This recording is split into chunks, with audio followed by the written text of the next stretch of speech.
Assalamualaikum warahmatullahi wabarakatuh. Sholawat serta salam semoga tercurah kepada junjungan kita, Nabi Muhammad Shallallahu Alaihi Wasallam. Sahabat Kakek Story, pernahkah kalian menyaksikan sebuah negeri yang begitu sombong? Negeri yang merasa dirinya paling kuat, paling hebat, dan paling tak tersentuh di muka bumi ini. Tapi bagaimana jika kesombongan itu justru menjadi sebab kehancuran yang tak disangka-sangka? Simak kisah ini sampai akhir. Jangan lupa untuk tekan tombol subscribe, like, dan aktifkan loncengnya, agar kalian tidak tertinggal cerita luar biasa lainnya dari channel Kakek Story. Matahari pagi bersinar terang di atas kota Tel Aviv. Burung-burung besi lalu lalang di langit, keluar masuk dari Bandara Internasional Ben Gurion, kebanggaan negeri Zionis yang dikenal paling ketat dan paling canggih dalam sistem keamanannya. Bagi mereka, bandara ini adalah simbol kejayaan. Sebuah pintu gerbang modern yang tak tertandingi, lengkap dengan teknologi pertahanan yang katanya mampu menghadang setiap serangan dari darat, laut, maupun udara. Di ruang konferensi Kementerian Pertahanan Israel, para jenderal berpakaian lengkap sedang tersenyum lebar. Mereka baru saja menerima sistem radar generasi baru, buatan Amerika, yang diklaim mampu melacak rudal seukuran bola tenis dari jarak 500 km. Dengan sombong, mereka menggelar konferensi pers dan menyindir negara-negara tetangga. Tak ada satupun peluru yang bisa menembus langit kami, ujar Jenderal Mordechai dalam siaran langsung. Iron Dome adalah perisai surgawi bagi Israel. Ucapan itu disambut tepuk tangan. Media internasional memuji, memotret, menyebarkan berita. Dunia seolah mengamini bahwa kekuatan militer Israel memang tak tertandingi. Namun di sisi lain bumi, doa-doa dari mereka yang tertindas terus mengalir.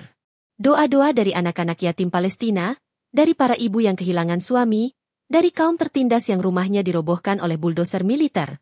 Semua menengadah kepada langit meminta satu hal, keadilan dari Allah. Disinilah awal petaka itu bermula. Pemerintah Israel sedang merancang perluasan besar-besaran untuk Bandara Ben Gurion.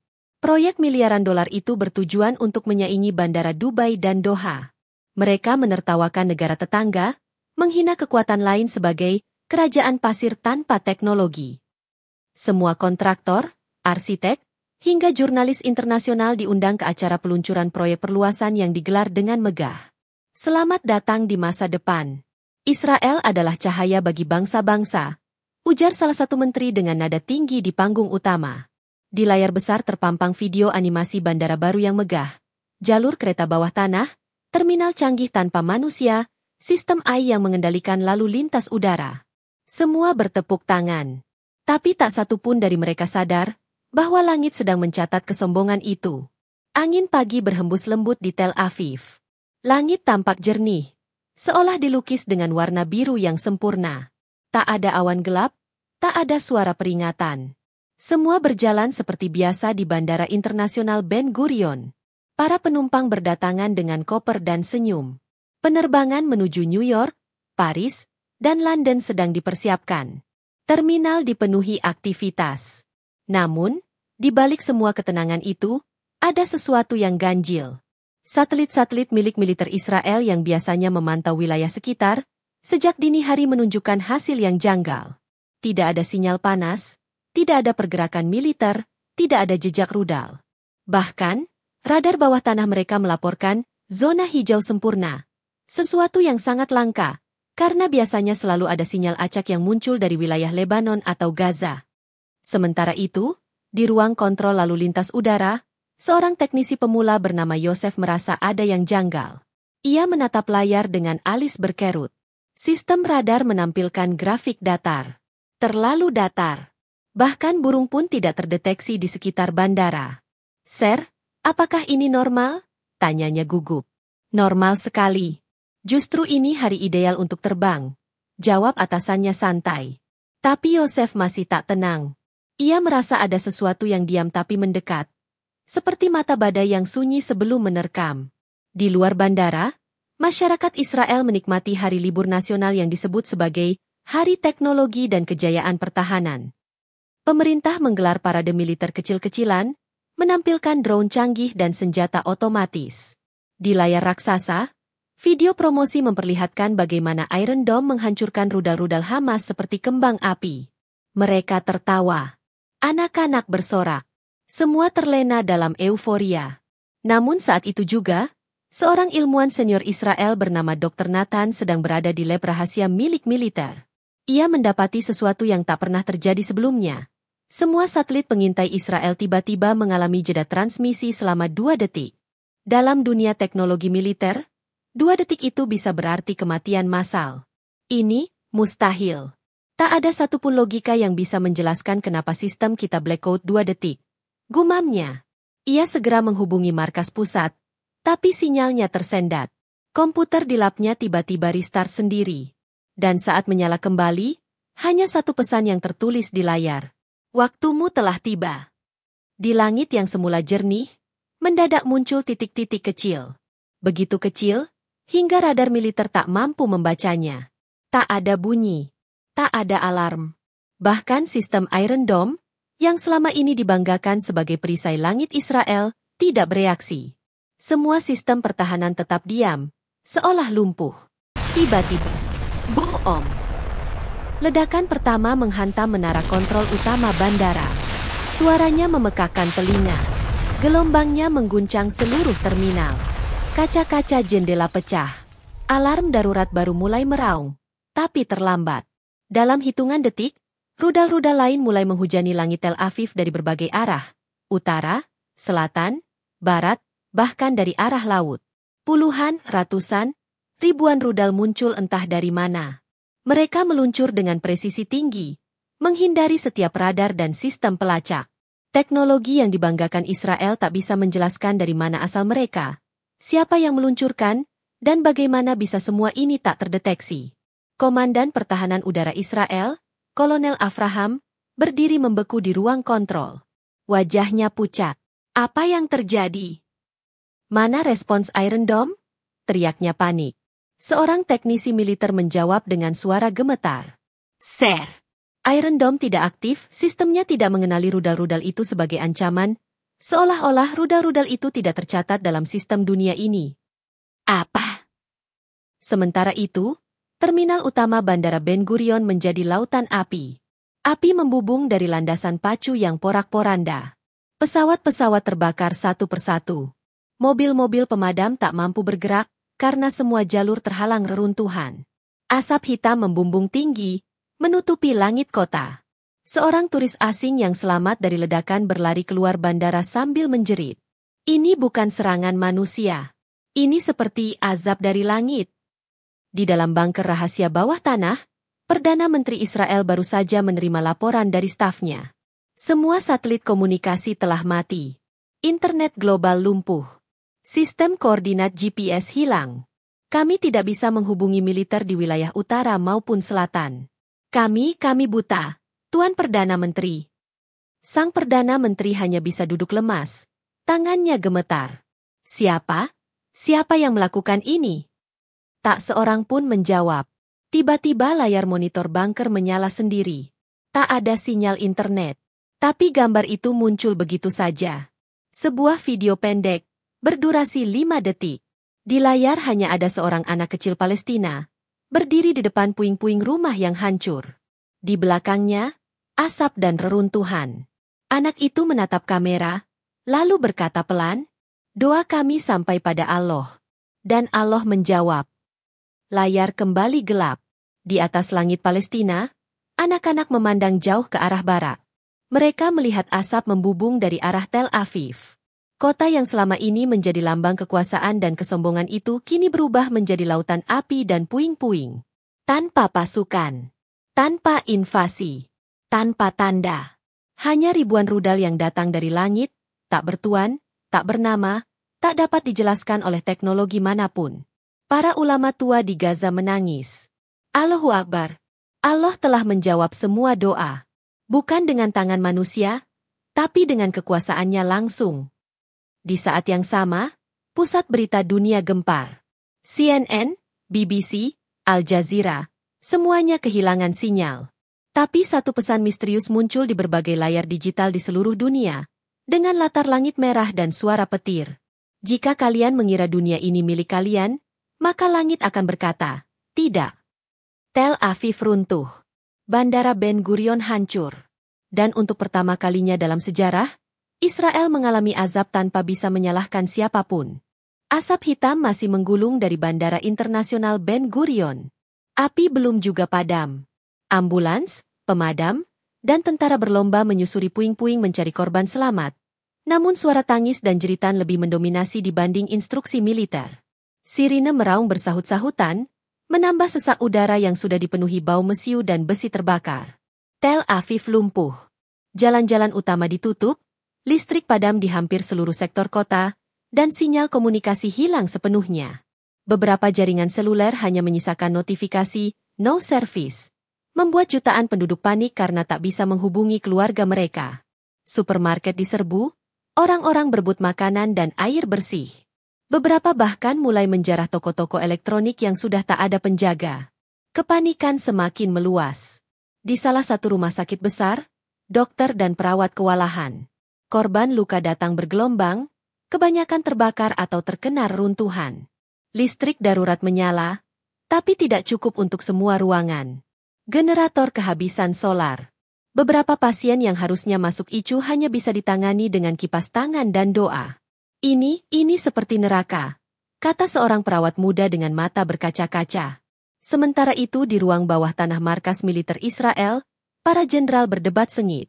Mereka saling tuding, mencari siapa yang lalai, siapa yang menyebabkan kegagalan sistem pertahanan. Tapi tak ada jawaban. Semua data dari radar, satelit, hingga drone pengintai menunjukkan tidak ada aktivitas militer musuh. Bagaimana bisa ribuan rudal masuk tanpa satu pun terdeteksi? Teriak seorang jenderal tua sambil menghantam meja. Tak ada yang bisa menjawab. Bahkan komputer pusat pertahanan Israel mengalami kerusakan sistemik. File demi file lenyap sendiri, seolah ada tangan gaib yang menghapus semuanya. Lebih mencengangkan lagi, semua rekaman CCTV bandara hilang. Kosong. Hanya satu potongan video yang tersisa. Seorang laki-laki tua dengan wajah bercahaya, mengenakan jubah putih, berdiri di landasan pacu bandara beberapa menit sebelum ledakan terjadi. Ia menengadah ke langit, lalu berkata pelan, "Maka lihatlah saat bumi menolak kesombongan, langit pun bicara dengan amarah Allah." Dunia mulai memperhatikan. Media-media besar internasional yang awalnya menduga ini serangan dari Iran, Hezbollah, atau bahkan Rusia, mulai ragu. Mereka tidak bisa menemukan data peluncuran rudal dari radar global. Semuanya seperti datang dari dimensi yang tak dikenali. Presiden Amerika Serikat menggelar konferensi pers darurat dari Gedung Putih. Wajahnya tegang, suara gemetar. "Kami tidak bisa menjelaskan. Tidak ada sinyal peluncuran, tidak ada radar yang mendeteksi. Ini bukan perang biasa. Ini sesuatu yang belum pernah terjadi dalam sejarah modern." Pemimpin negara-negara Eropa mulai menggelar rapat tertutup. Pasar saham dunia anjlok. Harga minyak melonjak. Penerbangan internasional menuju Israel dibatalkan. Israel kini menjadi zona terlarang. Di tengah kehancuran itu, masyarakat Yahudi mulai tercerai-berai. Mereka yang selama ini merasa aman di bawah bayang kekuatan nuklir dan teknologi tinggi, kini menyadari satu hal yang selama ini mereka abaikan. Tidak ada yang bisa menandingi murka Allah jika telah datang waktunya. Seorang rabi senior yang selama ini dikenal sebagai penolak keras Palestina, duduk diam di reruntuhan sinagog. Air matanya jatuh. Ini bukan perang biasa. Ini adalah balasan dari langit. Beberapa di antara mereka mulai sadar bahwa tragedi ini bukan sekadar kebobolan sistem militer, tapi lebih dalam. Ini adalah azab. Azab atas kesombongan, atas penindasan yang terus-menerus mereka lakukan pada rakyat Palestina, atas rumah-rumah yang mereka hancurkan, atas darah yang mereka tumpahkan selama puluhan tahun. Di Gaza, berita datang dari radio tua milik seorang kakek buta. Ia duduk bersama cucu-cucunya, menatap langit yang kini tenang. Tidak ada pesawat tempur. Tidak ada bom. Hanya suara burung dan angin. Seseorang membaca berita. Bandara Ben Gurion hancur total. Seluruh penerbangan dibatalkan. Tidak ada satupun negara yang bisa menjelaskan asal rudal yang menghantam Tel Aviv. Kakek itu tersenyum. Ia berkata pelan, "Ketika kita sudah tak punya lagi harapan pada manusia, Allah mengambil alih." Dan malam itu, seluruh langit Israel tampak merah membara. Petir menyambar-nyambar, tapi tak ada hujan. Angin kencang berputar di atas puing-puing kota. Langit seperti bersaksi bahwa kesombongan yang ditanam selama puluhan tahun akhirnya menuai kehancuran yang tak terbendung. Malam mulai turun dengan warna kelabu. Suasana Tel Aviv berubah menyeramkan. Api yang tadi menjilat langit mulai mereda, namun asap tebal masih menyelimuti kota. Para relawan internasional yang sempat diundang untuk membantu kini memilih pergi. Tak ada sistem, tak ada jaminan keselamatan. Dunia bungkam, Israel berduka dalam sepi, dan satu demi satu kisah mulai muncul dari balik reruntuhan.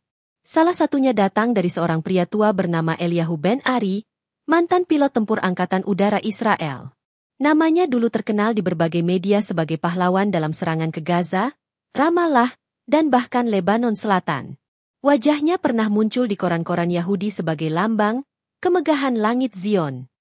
Kini, ia duduk di kursi roda, tubuhnya ringkih, paru-parunya lemah karena paparan asap ledakan. Ia selamat dari serangan misterius di Bandara Ben Gurion, hanya karena tak sengaja batal menghadiri acara reuni militer hari itu. Wartawan lokal Yahudi mewawancarainya secara tertutup, namun rekamannya justru tersebar ke publik, entah dari mana asalnya. Dalam video itu, Eliyahu terlihat menunduk, meneteskan air mata, dan berkata pelan, "Dulu aku bangga membawa rudal, menjatuhkan bom ke perkampungan Palestina. Aku bilang pada diriku, ini untuk negara. Tapi hati kecilku menangis tiap kali melihat tubuh kecil yang terbakar, rumah-rumah yang hancur, dan suara azan yang tenggelam dalam deru pesawat kami. Aku telah membunuh doa-doa mereka." Ia berhenti sejenak, menarik napas dalam, lalu melanjutkan. "Kalian tahu kenapa Iron Dome kami tak bekerja kemarin? Karena langit itu bukan milik kami. Kami pikir teknologi bisa menyaingi takdir. Tapi rudal-rudal kemarin bukan buatan manusia. Mereka datang dari tempat yang tak bisa dijangkau satelit. Kami tak pernah punya musuh yang bisa menembakkan ribuan rudal sekaligus, tanpa satupun jejak panas, tanpa satupun sinyal." Sang wartawan gemetar mendengarnya. Namun Eliyahu belum selesai. "Semalam aku bermimpi. Aku melihat diriku berdiri di atas kota Gaza. Tapi bukan kota yang kumusnahkan, ini kota yang damai, penuh cahaya. Anak-anak berlarian, para ibu tersenyum, dan adzan berkumandang indah sekali. Lalu tiba-tiba seorang anak datang padaku. Ia memegang batu kecil dan berkata, 'Apakah ini lebih berbahaya dari rudalmu, Tuan Eliyahu?' Aku terbangun.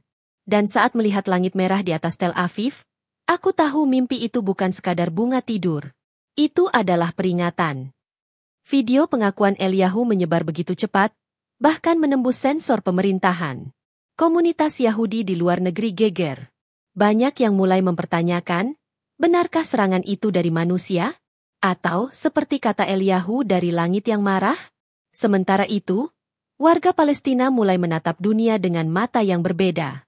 Bukan lagi takut, bukan lagi sedih, tapi penuh keyakinan.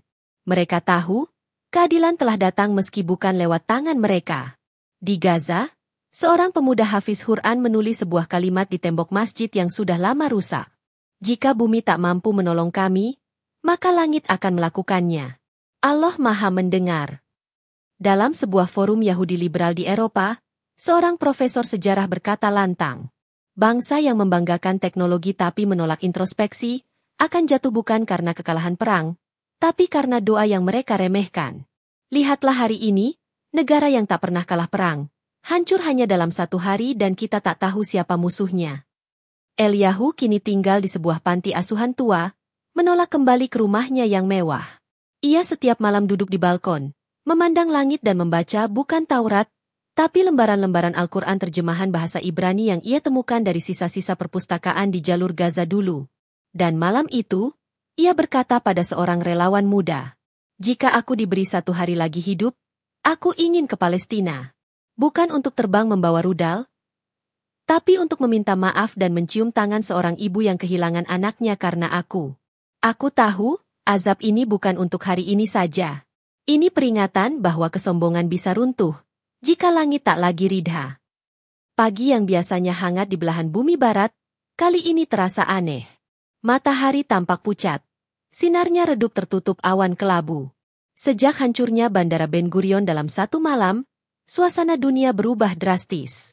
Bukan karena perang terbuka, bukan karena invasi, Tapi karena ketakutan akan sesuatu yang tak bisa dijelaskan, media internasional mulai kehilangan kendali narasi. CNN, BBC, hingga Al Jazeera hanya mampu mengulang-ulang satu pertanyaan. Siapa yang meluncurkan ribuan rudal ke jantung Israel? Namun jawaban itu tak pernah datang. Tidak dari Pentagon, tidak dari Mossad, bahkan NATO pun bungkam. Sistem pelacakan global gagal membaca jejak panas rudal, tidak ada peluncur terdeteksi, dan satelit militer hanya menunjukkan satu hal, langit gelap, lalu ledakan. Tak lama setelah kejadian itu, bursa saham dunia anjlok. Dolar merosot, emas melonjak. Di pasar-pasar Asia, masyarakat mulai menarik tabungan mereka. Di Eropa, para pemimpin negara menggelar sidang darurat tertutup. Di Swiss, seorang analis militer senior berdiri di depan layar besar dan berkata kepada parlemen, jika yang terjadi di Israel adalah bentuk senjata baru, maka dunia tak punya pertahanan. Tapi jika itu bukan senjata dan bukan manusia, maka kita sedang menghadapi kuasa yang tak bisa dikendalikan. Pernyataan itu membuat ruangan sunyi. Tidak ada yang bicara. Beberapa politikus bahkan menunduk sambil membuat isyarat salib. Mereka tahu ini bukan sekadar kehancuran negara, ini adalah pesan dari langit. Di berbagai penjuru dunia, reaksi masyarakat beragam. Di Paris, sekelompok aktivis turun ke jalan membentangkan spanduk besar bertuliskan, Justice for Gaza has come. Di Istanbul, ribuan orang melakukan sujud syukur di pelataran Masjid Biru, menangis haru karena akhirnya, sebuah peristiwa besar terjadi tanpa senjata Palestina diangkat, tanpa darah mereka mengalir. Di New York, komunitas Yahudi progresif mengadakan doa malam. Mereka menangis, bukan karena kebencian, tapi karena rasa bersalah yang selama ini tertahan. Seorang rabi berkata dengan suara bergetar, kami membesarkan anak-anak kami dengan cerita bahwa kami korban. Tapi hari ini, kami tahu, kami juga pernah jadi penindas. Dan langit tak pernah lupa. Sementara itu di Jakarta, ulama-ulama besar berkumpul di Istiqlal. Mereka memimpin sholat gaib untuk korban Palestina yang telah gugur selama puluhan tahun. Di depan ribuan jamaah, seorang kiai sepuh berdiri dan berkata, jangan bersorak atas kehancuran mereka, tapi bersujudlah atas tegaknya keadilan Allah. Karena saat langit sudah turun tangan, tak ada teknologi yang bisa melindungi siapapun. Kepanikan juga melanda pusat-pusat teknologi dunia. Di Silicon Valley, para ilmuwan bingung bagaimana bisa ribuan rudal bisa lolos tanpa alarm, tanpa peluncur, tanpa sinyal. Beberapa bahkan mulai menyebut istilah baru, Heaven Strike Protocol. Tapi itu hanya upaya membungkus rasa takut dalam istilah keren. Faktanya, tak ada teknologi yang bisa menjelaskan keajaiban ini. Laporan dari intelijen Rusia menyebutkan sesuatu yang mencengangkan. Salah satu satelit militer mereka yang mengamati wilayah Israel sesaat sebelum serangan, menangkap bayangan putih besar di langit, berbentuk seperti sayap raksasa, melingkupi seluruh wilayah Tel Aviv. Beberapa menyebut itu efek radiasi. Yang lain bilang itu ilusi optik. Namun seorang ilmuwan Muslim Rusia berkata di depan forum terbuka, kalau kalian masih keras kepala menyebut semua ini rekayasa atau teknologi, silakan. Tapi saya, sebagai manusia yang masih punya hati, percaya ini bukan buatan tangan siapapun di bumi. Dan dunia mulai menggigil. Bukan karena takut pada perang. Bukan karena krisis ekonomi. Tapi karena mereka sadar bahwa untuk pertama kalinya dalam sejarah modern, langit benar-benar marah. Tak ada rudal yang bisa ditembakkan balasan. Tak ada negara yang bisa disalahkan. Tak ada tempat berlindung selain kehadapan Allah. Dan semua ini dimulai dari kesombongan. Dari tawa congkak di atas tangisan rakyat tertindas.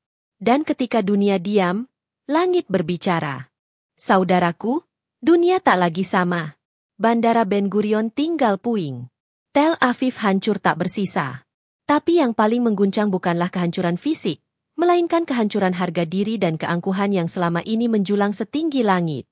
Negara yang dahulu mengklaim dirinya sebagai kekuatan militer paling canggih di Timur Tengah, kini lumpuh. Teknologi Iron Dome yang disanjung-sanjung sebagai tameng langit terbaik, terbukti tak mampu menahan hujan rudal tak bertuan. Mereka tak tahu datang dari mana. Tak tahu siapa yang mengirim. Bahkan tak tahu bagaimana cara melawannya. Gedung-gedung kementerian porak-poranda. Markas intelijen Mossad sunyi tak berpenghuni.